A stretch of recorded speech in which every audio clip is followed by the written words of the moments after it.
Hi viewers, welcome to SS media. ఎన్నికలు సమీపిస్తున్న వేళ ఆంధ్రాలో బీజేపీ పార్టీ కీలకం కానుంది. జస్ట్ 1% ఓటింగ్ మాత్రమే ఉన్న బీజేపీ కోసం ఏపీలో అన్ని పార్టీలు అరులు చాస్తున్నాయి. వైసీపీ, టీడీపీ, జనసేన ఈ మూడు పార్టీలు కేంద్రంలో బీజేపీ పెద్దలని కలవడానికి ఢిల్లీ టూర్స్ వేస్తున్నారు.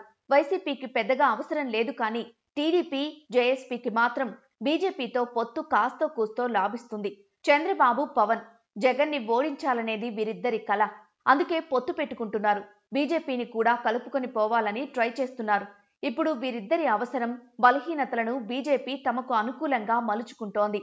సీట్లు, అధికారం విషయంలో తేల్చితేనే అడుగు ముందుకని తేల్చి చెప్పింది. బీజేపీ అడిగిన సీట్లిస్తే సొంత పార్టీ నేతల్లోనే తిరుగుబాటు వస్తుందనేది చంద్రబాబు ఆందోళన. దీంతో బీజేపీ నేతలతో రాయబారానికి పవన్ సిద్ధమయ్యారు. 4 రోజులుగా పవన్ రోజూ ఢిల్లీ వెళ్తున్నారనే ప్రచారం. కానీ అసలు ఇప్పటి వరకు పవన్ కు ఢిల్లీ అపాయింట్మెంట్ దొరకలేదు. మరో 2 రోజులు దక్కే అవకాశం లేదు. అటు టీడీపీ పైన, ఇటు జేఎస్పీ పైన అభ్యర్థుల ఖరారు విషయంలో తీవ్ర ఒత్తిడి ఉంది. పైగా వైఎస్ఆర్సీపీ అభ్యర్థులు ప్రజల్లోకి వెళ్లి ఇప్పటికే ప్రచారం కూడా ప్రారంభించారు.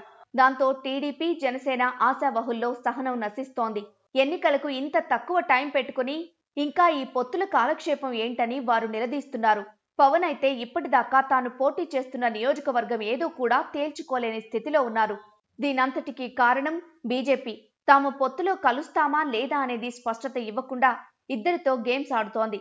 బయటకి బీజేపీని ఏం అనలేక ఏం చేయాలో తెలియని పరిస్థితుల్లో చంద్రబాబు, పవన్ కరకట్ట మీద సమావేశమవుతూ బీజేపీలో ఉచ్చులో చిక్కుకున్నామని లోలోపల మదన పడుతున్నారు.